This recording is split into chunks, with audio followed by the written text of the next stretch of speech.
Cheltenham at BoyleSports. Bring it on. So we'll start off with the champion hurdle. And is Rich Ritchie being a bit miserable not stumping up the 20 grand to put Limini into this race take? When you consider the amount of absentees that we have, and we mentioned Annie Power, Faheen as well, not going. A lot of people back this horse on the basis of the last run of Punchestown. Are you disappointed that she doesn't go? I don't know. It's to say, ask the question, is Rich Ritchie being miserable? I said, that's furthest from the truth. I said, the 20 grand had nothing to do with it. Yeah, okay. I said, he looked at it realistically. I said, so did Willie and the whole team, and said, can this mare win the champion hurdle? And they looked at it and said, no, she could win it, but the odd chances are that she wouldn't. And she looks like she has a great chance of winning the mare's hurdle. I'd say they probably, I mean, that's the way they have to look at things. I mean, you're talking about Annie Power last year, who looks nailed on. Like this mare didn't look nailed on to win a champion hurdle. Okay, No. even despite the fact, and you look at the, I suppose, the top of the betting, Bouverdare is there, Petit Mouchoir, and Limini chased them home in Aintree, and she wasn't a disgrace by any means, and she seems a better horse for the last year or so. Yeah, but she's a likely race mare, and she's a filly. She only has a couple of runs last year, one run this year. She's not battle hard, and it's going to be, you might say it's an ordinary champion hurdle, you're going to have to be hard to win it. Horses that have plenty of experience, it's going to be a battle hard race, a hard race to win. They're going to jump and go a good gallop. Petit Mouchoir is going to set him. And for me, I think whatever beats Janworth will win the champion hurdle. Really? Yeah. That's the one to beat. I think he has only got beaten once, and that was last year by York Hill. He might look impressive, but when it gets down to dirty and tough, this fella will stick at it well. And that's the thing as well. Barry mentioned that, Robbie, coming up the hill, like Janworth, I mean, maybe 2.5, 3 miles, they thought originally the best trip for him, but, you know, coming up that Cheltenham hill, if he's thereabouts, it'll be tough to shake off, you'd imagine. Yeah, he will definitely. And I mean, the Neptune over the years has been a better trial for the champion hurdle than the Supreme has. He was second to York Hill in it last year. He didn't get the clearest of passages in that race. I'm not saying he'd have beaten York Hill, but he would have been a lot closer.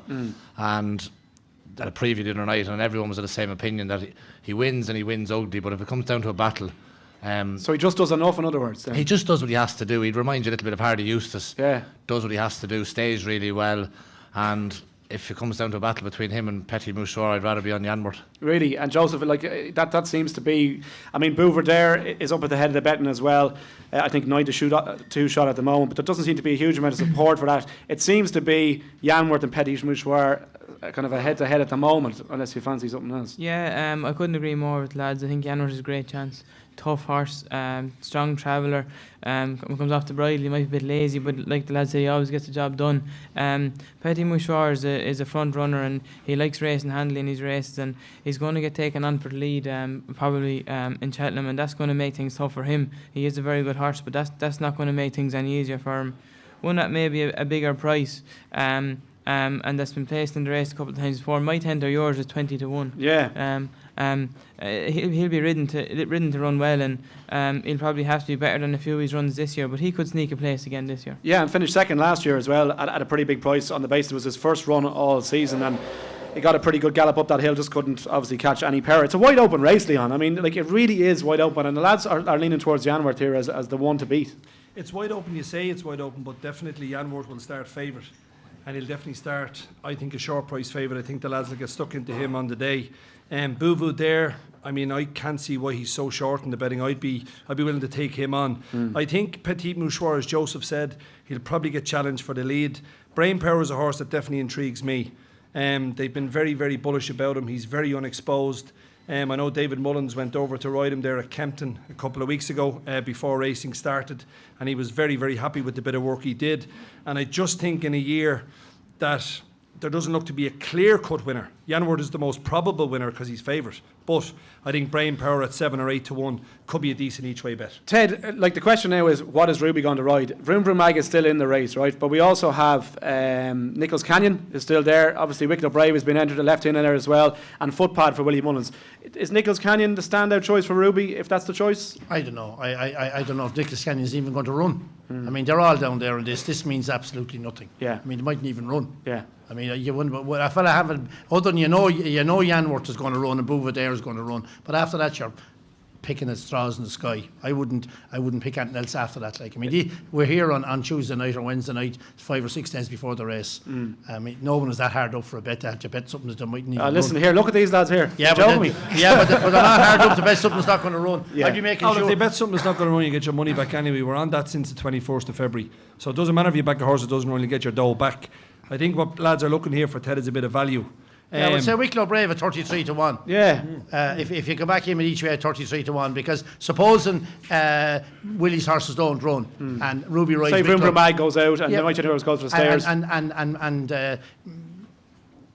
what do you call him, doesn't run. The other horse you just mentioned. Nichols Canyon, yeah. Yeah, it doesn't run. And all of a sudden Ruby rides Wicklow Brave. He won't be 33 to 1. Yeah. Now that doesn't give him any better chance, but it's 33 to 1. It'd be nice to be on an 8 to 1 shot at 33 to 1. Absolutely. Yeah. I mean, I'd hate to try and second guess Willie, but I'd imagine when Limini wasn't supplemented that Vroom Vroom Mag will now run in the champion hurdle. Do you think so? Yeah. I would have thought so. Yeah, I'd hate to second guess Willie now, but that's Yeah. I would have thought. And I'd hate to second guess him as well. Is Vroom Vroom Mag good enough to win a champion hurdle? I mean, that champion hurdle? Well, if you took the run the last day out of the way, but you can't take it out of the way. She fell in at Doncaster. Yeah. If you took that out of the way, she was good enough to win the 2 mile hurl at Cheltenham, at Punchestown last year. True. She was good enough to win the Mayor's hurl. She ran Applejade to a snot at Ferryhouse. She's quite well able to, if you could just eliminate and blank out the last day. Very hard to do that now. But if you could just say it didn't happen. Okay, so just draw a line through. Yeah, and there's plenty of horses that come to Cheltenham where the last run hasn't been ideal, and then they just This was a stinker now. Yeah, This wasn't just a bad run. It was a stinker.